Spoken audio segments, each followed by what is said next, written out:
केजरीवाल की पेशी के दौरान नई दिल्ली और आईटीओ के पास सुरक्षा के पुख्ता इंतजाम, पुलिस और पैरामिलिट्री फोर्स की भारी तैनाती। आम आदमी पार्टी के कार्यकर्ताओं के प्रदर्शन को देखते हुए सख्ती।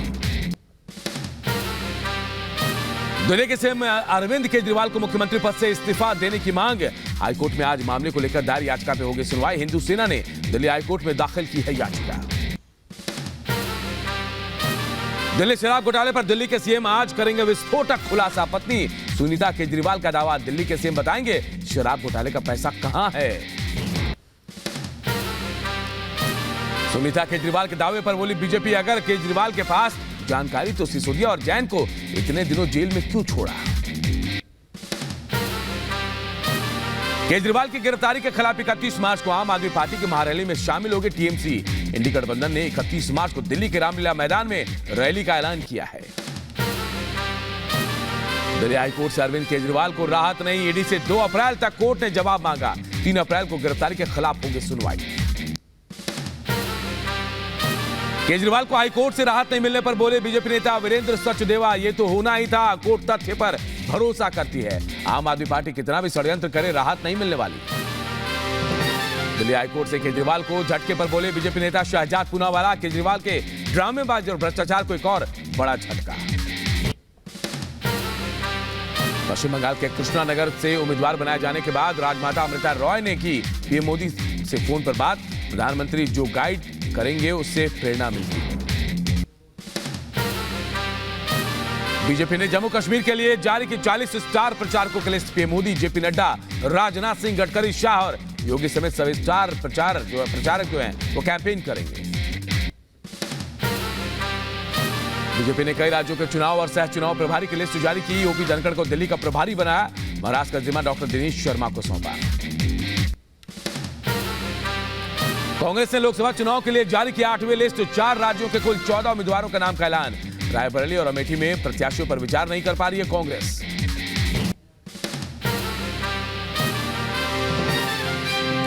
कमल खिलेगा या परिवार मिटेगा। जी, असम के मुख्यमंत्री हिमंता बिस्वा शर्मा ने लोकसभा चुनाव जीतने का दावा किया। कहा कि मोदी परिवार में मन बना लिया है कि इस बार हर बूथ पर कमल खिलेगा और परिवारवाद मिट जाएगा।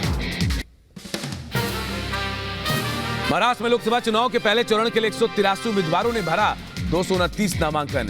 30 मार्च को पर्चा वापस लेने की आखिरी तारीख। 19 अप्रैल को आम चुनाव के पहले चरण में होगा मतदान। महाराष्ट्र में महायुति गठबंधन में सीट बंटवारे पर बनी सहमति। उम्मीदवारों के नामों का आज होगा ऐलान। महाराष्ट्र के उप मुख्यमंत्री और रंकापा के नेता अजीत पवार ने कहा महायुति गठबंधन के शेष उम्मीदवारों के नामों की होगी घोषणा। हिंदुस्तानी आवाम मोर्चा के प्रमुख जीतन राम मांझी आज करेंगे नामांकन। जीतन राम मांझी ने नामांकन से पहले पीएम मोदी से बातचीत की। गया से एनडीए उम्मीदवार के रूप में जीतन राम मांझी करेंगे नामांकन। चिराग पासवान ने जमुई लोकसभा सीट से अपने जीजा अरुण भारती को दिया टिकट। जमुई में बैठक को संबोधित करते हुए समर्थन की अपील की। कहा अरुण भारती जी जमुई की सेवा करेंगे। बिहार में एनडीए गठबंधन में फंसा पेच। बिहार के पूर्णिया से लोकसभा चुनाव लड़ेंगे बीमा भारती। लालू यादव ने दिया आरजेडी का टिकट। आरजेडी नेता बीमा भारती को पूर्णिया से टिकट मिलने पर बोले पप्पू यादव, पूर्णिया मेरी कर्मभूमि, दुनिया छोड़ देंगे, पूर्णिया नहीं छोड़ेंगे। मेरा जवाब दिल्ली से कांग्रेस देगी। कांग्रेस ने माना बिहार में गठबंधन में दिक्कत है। दिल्ली में बैठक के बाद बोले शकील अहमद खान, गठबंधन में कुछ दिक्कतें होती हैं।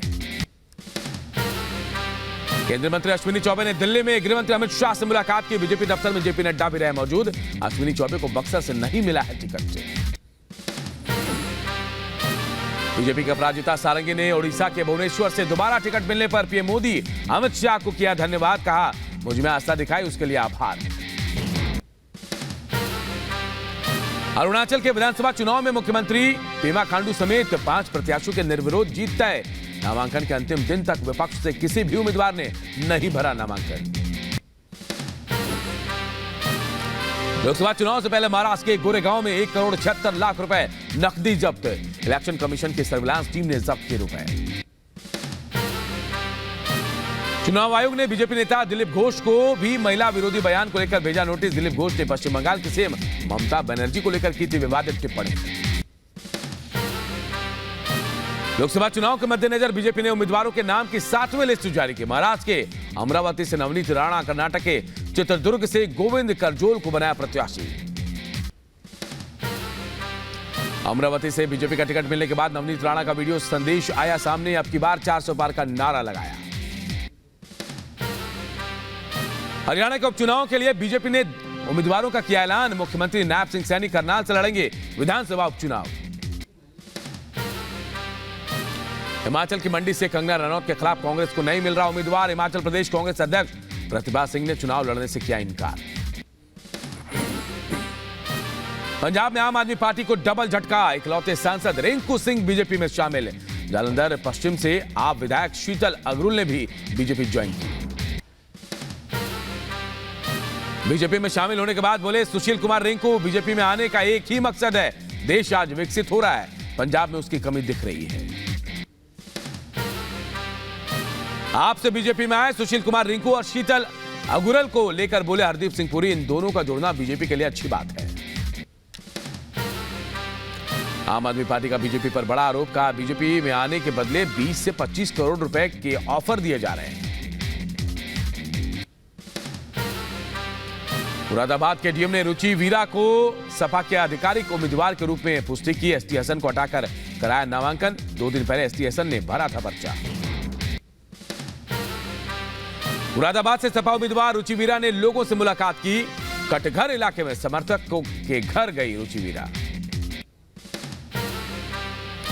शिवसेना के एक तरफा 17 उम्मीदवारों के ऐलान से कांग्रेस नाराज। जिशान सिद्दीकी ने कहा बीजेपी से बड़ी दुश्मनी शिवसेना यूबीटी कांग्रेस को कर रही है खत्म। महाराष्ट्र में सीट बंटवारे को लेकर महागाड़ी में बड़ा विवाद। कांग्रेस और उद्धव ठाकरे के अलग अलग सीटों के लिए ऐलान से शरद पवार नाराज है। आगजनी मामले में सपा विधायक इरफान सोलंकी पर आज आ सकता है फैसला। दोपहर 12 बजे के बाद किसी भी समय फैसला सुना सकता है कोर्ट। फैसले को देखते हुए कानपुर कोर्ट को छावनी में तब्दील किया गया।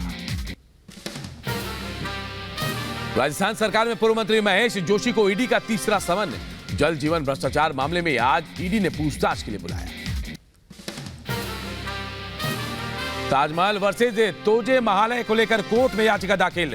ताजमहल को तोजे महालय होने का दावा। ताजमहल की वेबसाइट से मिली अहम जानकारी। यूपी के बरेली कोर्ट ने मौलाना तौकीर रजा को राहत नहीं दी। बीमारी का हवाला देकर कर दी थी अर्जी। कोर्ट ने किया खारिज। पुलिस किसी भी वक्त तौकीर को कर सकती है गिरफ्तार। 28 साल पुराने केस में पूर्व आईपीएस संजीव भट्ट दोषी करार। गुजरात की अदालत ने ड्रग्स जब्ती मामले में दोषी ठहराया। आज कोर्ट में संजीव भट्ट को सजा सुनाई जाएगी। प्रवर्तन निदेशालय ने टीएमसी नेता महुआ मोइत्रा को भेजा समन। विदेशी मुद्रा उल्लंघन मामले में आज पूछताछ के लिए बुलाया। महुआ के साथ ईडी का दर्शन हीरानंदानी को भी समन।